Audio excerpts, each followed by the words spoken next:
De forma muito particular, eu acredito que este texto seja um dos mais interessantes de todo o Novo Testamento.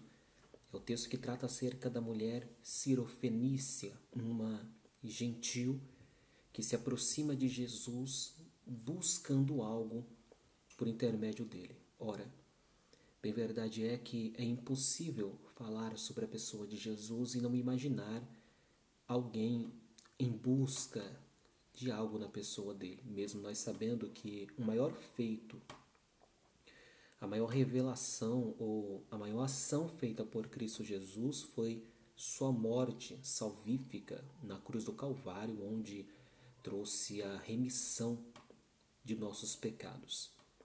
É nele que nós temos feito o sacrifício perfeito, que já foi consumado, que já foi realizado. Ele levou sobre si nossos pecados e é por intermédio dele que recebemos a remissão dos mesmos. Porém, nós bem sabemos que, diante dos relatos bíblicos, muitos procuraram Jesus não só por dúvidas acerca de sua salvação, mas procuraram para que Jesus pudesse assim livrá-los de seus flagelos. E é exatamente uma narrativa como essa que nós estaremos lendo para o vídeo de hoje, que se encontra no Evangelho segundo Mateus. Ficarei focado aqui no escrito de Mateus, no seu capítulo de número 15. E nós estaremos lendo a partir do versículo 21, que diz da seguinte forma: E partindo Jesus dali, foi para as partes de Tiro e de Sidom.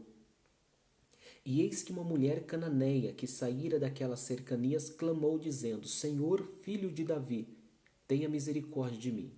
Minha filha está miseravelmente endemoniada. Mas ele não lhe respondeu palavra, e chegando ao pé dele, os seus discípulos rogaram-lhe, dizendo: Despede-a, vem gritando após nós. Respondendo ele, disse: Eu não sou enviado senão às ovelhas perdidas da casa de Israel. Então chegou ela, o adorou, dizendo: Senhor, socorre-me. Porém, respondendo ele, disse: Não é razoável pegar no pão dos filhos e deitá-lo aos cachorrinhos. E ela disse: Sim, Senhor, mas também os cachorrinhos comem das migalhas que caem da mesa dos seus senhores. Então respondeu Jesus e lhe disse: Ó mulher, grande é a tua fé, seja-te feito como tu desejas. E desde aquela mesma hora a sua filha ficou sã. Como eu falei na rápida, pequena e breve introdução, muitos procuravam Jesus, muitos. E eu gosto sempre de ressaltar que existe uma diferença muito grande entre procurar Jesus e viver com Jesus. Uma coisa é o grupo, é a turma que procura. Outra coisa é o grupo, a turma que vivem com Jesus. E dentro deste texto nós temos esta mulher que procurou Jesus e temos discípulos que viviam com Jesus. A melhor definição que eu mais gosto de utilizar para a palavra discípulo é a seguinte: aquele que está, ou seja, aquele que tem disposição para aprender com outrem. Os discípulos de Jesus andavam com ele, viviam com ele, desde o chamado que Jesus fez para eles, passaram a acompanhar eles em diversos momentos. Onde Jesus falava, eles estavam, onde Jesus operava milagres, eles estavam. E muitos chamam isso de período do colégio apostólico, que durou aí o seu aproximado 3 anos e meio, que foi aproximadamente o período que Jesus esteve com eles. E o que Jesus fez com estes homens? Ensinou, instruiu. Foi uma verdadeira escola. Não sei como você gosta de chamar, pode ser, foi uma verdadeira faculdade na vida dos discípulos. Digamos que eles passaram pelo período do ensino médio, entraram na faculdade com Jesus ali, e no dia a dia, em cada ação, em cada palavra, em cada ato que Jesus fazia, Jesus estava formando o que na vida dos discípulos? Poderosos? Empresários? Jesus se reunia ali com eles para fazer a reunião dos empresários? Não. Jesus se reunia ali com eles ali para fazer a reunião da unção do anjo que desce com uma espada de fogo. Não. Foram 3 anos e meio que Jesus estava capacitando os seus discípulos para que eles se tornassem, eu vou repetir essa palavra, 3 anos e meio que Jesus caminhou ao lado dos seus discípulos, ou melhor, os discípulos resolveram também estar ao lado de Jesus, e Jesus aproveitou esse tempo todo para que eles se transformassem, se formassem em pessoas parecidas com Cristo. Eu já abro um parêntese aqui, nessa parte do vídeo, para te dizer que o maior propósito do Evangelho depois da salvação é transformar aqueles que aderem à salvação em Cristo Jesus, as pessoas que aderem, em pessoas, no mínimo, parecidas com Jesus. Em seus tratos, em suas ações, em suas palavras, em seus sentimentos, em suas ações ou reações. Então esses 3 anos e meio aproximados que Jesus passou com os discípulos, ele está ali formando algo na vida deles, fazendo com que o reino de Deus crescesse dia após dia, ou momento após momento, ou situações após situações na vida dos seus aprendizes. Perdão. Então o que Jesus tem são discípulos sendo formados. E o que isso tem a ver com essa história? Tudo a ver. Você percebe que essa história ela parece ser um pouco grotesca. Sim, parece ser grotesca. E eu vou te provar o porquê essa história parece ser grotesca. Parece que Jesus está em um dia que ele acordou virado nos 30. Parece que ele está naquele dia que você acorda, que você não quer conversa com ninguém, que você esquece até de quem você é. Está com a cabeça virada. Parece.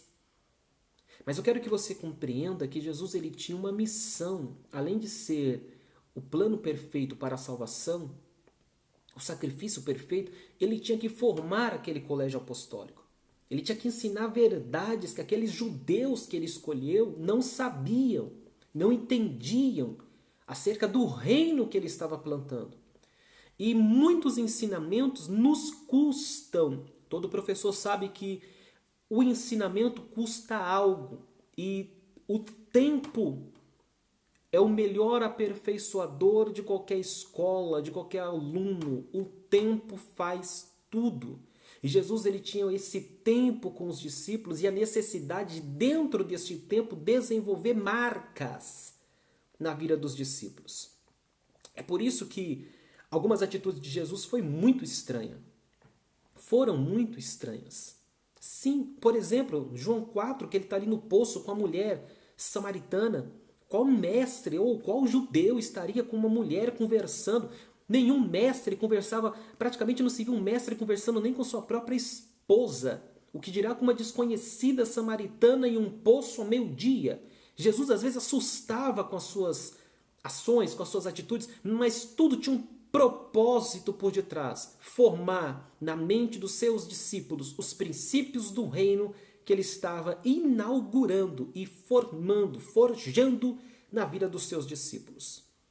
É por isso que este texto parece ser um pouco assustador. Observe o que nós acabamos de ler aqui. O versículo 21 diz que ele parte dali. Então todo o capítulo 15 aqui, o contexto do capítulo 15, ele está em um debate ali com os religiosos. Eles estão preocupados muito com a religião. Sabe o povo que se preocupa com o que é exterior e não se preocupa com aquilo que é interno? Eu costumo sempre dizer que o evangelho ele não se muda de fora para dentro. O evangelho ele é a mudança de dentro para fora. Quando você quer estereotipar uma religião, fazendo com que as pessoas até mesmo utilizem certos tipos de roupa, e tem que estar assim, tem que estar vestido assim e tudo mais, você só transforma tudo isso em uma religião legalista, que muda por fora, mas não transforma por dentro. Então este capítulo 15 inicia-se com Jesus combatendo essa falsidade de uma fé falsa e frágil. Aí quando ele chega aqui, ele está saindo do meio de toda essa confusão ideológica ali que tentaram implantar, que ele resolve muito bem. Você pode ler depois o capítulo 15, que é fantástico. Nós entramos no versículo 21, que diz que ele parte dali e vai para a terra de Tiro e Sidom. Ele sai ali da região localizada dos judeus, vai para uma terra distante, fora da região deles. E no versículo 22 diz que uma mulher cananeia, uma gentílica, e vai dizer que ela clama, fala em voz alta, dizendo: Senhor, filho de Davi, tenha misericórdia de mim, minha filha está miseravelmente endemoniada. A primeira observação rápida aqui que nós precisamos fazer é que ela conhecia Jesus. Por quê? Mesmo estando em uma terra distante, uma região distante de Israel, fora de Israel, a fama de Jesus percorreu muitos lugares. Quando Jesus começou a fazer milagres, operar sinais, prodígios e maravilhas, a fama dele foi percorrendo diversas regiões, chegando-se a outras nações até mesmo. Então essa mulher conhecia a fama de Jesus. E ela está com um problema dentro de sua própria casa, e é interessante que quando ela chega até Jesus, ela diz: tenha misericórdia de mim. Quem está endemoniada é a filha dela. Mas a filha dela, estando endemoniada, automaticamente atingia a própria vida dela. Imagina você, uma mãe, uma filha endemoniada dentro de casa, terrivelmente demoniada. Esse flagelo, esse problema não atinge só a filha, atinge todos que estão dentro de casa. Então essa mãe está dizendo: tenha misericórdia de mim, porque minha filha está terrivelmente demoniada dentro de casa. Então essa mãe está clamando pela cura da filha e pelo seu próprio alívio diante dessa situação. Nenhum pai, nenhuma mãe em sã consciência desejaria acordar um certo dia para trabalhar e simplesmente encontrar o filho ou a filha sofrendo com possessões demoníacas. Imagina o clima dentro de uma casa, o peso espiritual dentro de uma casa como essa. Então o que essa mulher está dizendo é: traz libertação para dentro da minha casa. Só que essa mulher não é uma ela não é uma judia. Essa mulher, ela é uma gentia, ela é do povo gentil. Gentil, todos aqueles que não são judeus. E para um judeu, todo aquele que é gentil, ou seja, que não segue os mesmos princípios, o mesmo Deus que eles, que não seguem as ordenanças e os mandamentos que eles seguem, eram considerados como pessoas imundas. Mulher nenhuma podia se dirigir a um homem judeu sem ser chamada, convidada a falar algo. E essa mulher chega falando com Jesus. Jesus também era judeu. Essa mulher não era judia, era da terra gentílica de Tiro e Sidom, era de Cananeia, como a Bíblia diz no versículo de número 21, uma mulher cananeia, e ela se aproxima falando com Jesus. O que acontece no 22? 23 diz que ele não lhe responde nenhuma palavra. Os discípulos chegam para ele dizendo: despede-a, que ela vem gritando após nós. Aqui começa o tratamento de Jesus para com os discípulos. Na mente deles, só dela ter falado com Jesus, por ela ser mulher, ela já deveria ser calada naquele momento. Só que eles estão esperando Jesus fazer alguma coisa. E o texto diz: Jesus não diz nenhuma palavra. A mulher está clamando, está pedindo por misericórdia, está clamando pela filha, e Jesus está calado. Quando Jesus se cala, os discípulos falam. Lembra que eu disse que Jesus tinha que tratar os discípulos, instruir os discípulos, fazerem os discípulos crescerem, desenvolverem, entenderem o reino que ele estava implantando?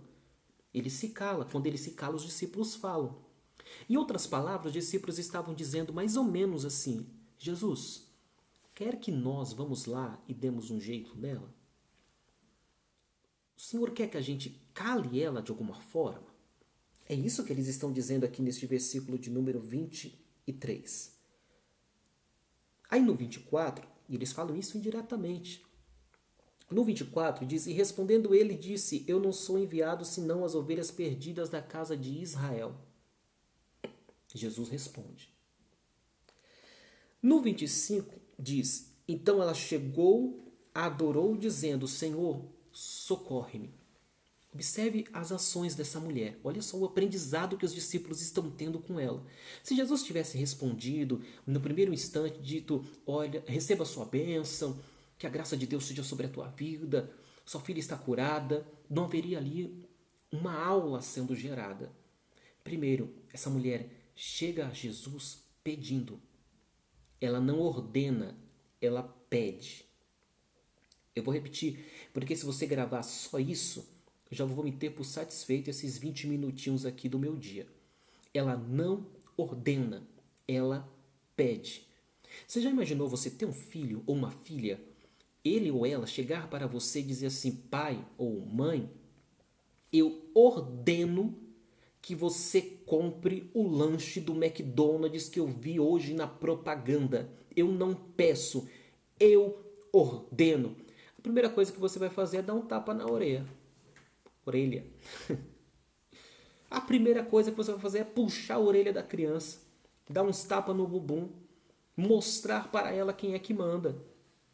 Então, todas as vezes que você participar de cultos, e olha que eu já vi isso, preguei por intermédio aí de 8 a 9 anos constantemente, e eu já tive o desprivilégio de participar de cultos onde o líder local dizia para os seus membros, determine a sua bênção. Você é dizimista, você é ofertante, determine a sua bênção, use a tua fé. Não, irmãos, você nunca vai mandar em Deus. Deus é o Senhor, Deus não é mandado, Deus manda, é diferente. Essa mulher não chega determinando, tu vai curar minha filha. Não, ela chega, Kyrios, Senhor, cavaleiro, ajude-me, me socorre. Olha os aprendizados que nós estamos tendo aqui com uma mulher que não fazia parte do judaísmo. Ela não ia para a sinagoga, não, ela não seguia a lei de Moisés, ela não seguia os 612, não seguia todos estes mandamentos. Mas ela está ensinando a escola apostólica e Jesus está permitindo isto para ensinar os seus discípulos. É por isso que Jesus está dificultando este contato, porque tem o aprendizado sendo gerado por intermédio disso. E resumindo isso daqui para você não esquecer, você não determina nada. Você pode ser dizimista se você acreditar na devolução de 10%, você pode ser ofertante, você pode fazer votos e mais votos, você pode subir monte, descer monte para vigília e para campanha. Pode pintar o 7, você nunca vai determinar nada para Deus. Não é você que determina o que Deus vai fazer. É Deus que faz o que lhe apraz. Aí essa mulher no versículo de número 20, no versículo 26, porém, respondendo-lhe, ele disse, não é razoável pegar no pão dos filhos e deitá-lo aos cachorrinhos. Olha que forte. Jesus disse para ela, não, no versículo 26, não é razoável pegar no pão dos filhos e deitá-lo aos cachorrinhos. É forte ou não é? Para o Oriente Médio, existia 2 animais. Um era o pior de todos, que era o porco. Vai dar carne de porco para um judeu para você ver se você não arruma um inimigo para o resto da sua vida. E os cachorros, digamos que depois dos porcos, os cachorros também já eram ali bem rejeitados pelos judeus. Então, quando Jesus menciona ela, essa mulher da região de Cananeia, menciona ela dentro desta palavra que ele está dando, ele está alimentando a ideia dos discípulos de que ela é indigna de estar recebendo algo. Vou repetir. De que ela é indigna de estar recebendo algo porque os discípulos todos eram judeus e entendiam que cachorro, mas Jesus usou a palavra cachorro, usou cachorrinho, um pouco mais delicado. E eles entendiam que isso era como se fosse algo impuro. Todo aquele que não era judeu, para o judeu era alguém impuro. Então por isso ele utiliza essa palavra. Ok? Continuando no versículo 27, ela disse, sim, Senhor, mas também os cachorrinhos comem das migalhas que caem da mesa dos seus senhores. Ela está dizendo, já que eu preciso de algo, sim, vindo o Senhor, se for migalha, já será o suficiente. Olha a fé desta mulher que não ia para a sinagoga, que não seguia a lei de Moisés, que não ouvia rabinos em Israel, que não tinha aprendido aos pés do Dr. Gamaliel, do Dr. Iléu, não. Uma mulher de uma região longe da terra de Jerusalém, da terra de Israel. Mas olha a fé dessa mulher. Se o Senhor deixar eu me alimentar, já que não dá para dar, ela está usando a palavra de Jesus, já que não dá para dar o pão, que é para os filhos, me dê pelo menos as migalhas, porque será ela está dizendo, só as migalhas que sair de ti será o suficiente. O pouco que sair de ti será o suficiente para mudar a minha vida. Você está entendendo o que essa mulher está fazendo no meio dos discípulos? O aprendizado que os discípulos estão tendo por intermédio de tudo isso? Ela está olhando para Jesus e mostrando, eu creio tanto em ti, que se o Senhor me conceder por misericórdia só as migalhas que o Senhor tem para dar, já será o suficiente para obter aquilo que eu vim buscar. Essa mulher tinha uma dimensão de Cristo muito grande. Ela via Cristo como algo suficiente. Eu gosto dessa palavra. Cristo é suficiente. Não adianta ter subterfúgios. Podem inventar um monte de gambiarras dentro do Evangelho. Podem inventar a Arca da Aliança. Podem inventar tapete vermelho. Podem inventar corrente dos 317, 380, sei lá, de pastores. Podem inventar o que for. Cristo é suficiente. E essa mulher entendia isso. No 28, Jesus responde ela dizendo, e disse, ó mulher, grande é a tua fé, seja-te feito como tu desejas, e desde aquela mesma hora a sua filha ficou sã. Por que que essa mulher recebeu aquilo que ela foi buscar? Primeiro, ela acreditou. Segundo, não desistiu. Terceiro, ela persistiu. Quarto, ela cria que Cristo era suficiente. E uma observação que nós não podemos esquecer. Jesus estava ensinando para os seus discípulos que a graça do Evangelho não é para um povo seleto. A graça do Evangelho é atingida, é alcançada por intermédio de um único sentido. E este sentido é a fé na pessoa de Cristo Jesus, o nosso Senhor. Guarde essa palavra no seu coração, mais uma ministração para discipulado para a tua vida, e eu espero que seja um ponto de partida para você dentro deste texto, caminhar muito mais dentro da revelação que o Espírito Santo concede para todo aquele que deseja, para todo aquele que busca. Hoje nós demos mais um passo, será um passo por dia, como eu disse, se assim eu conseguir, depende muito do horário que eu chegar do serviço, mas estarei sempre disponível e disposto a estar te auxiliando e fazendo com que você venha crescer em entendimento, crescer dentro do panorama bíblico, para que a sua fé seja assim firmada, não em palavras vazias, mas em palavras transcritas, ou melhor, trazidas por intermédio das Escrituras Sagradas. Um grande abraço, este é o terceiro vídeo, os outros 2 vídeos já estão postados, que Deus vos abençoe.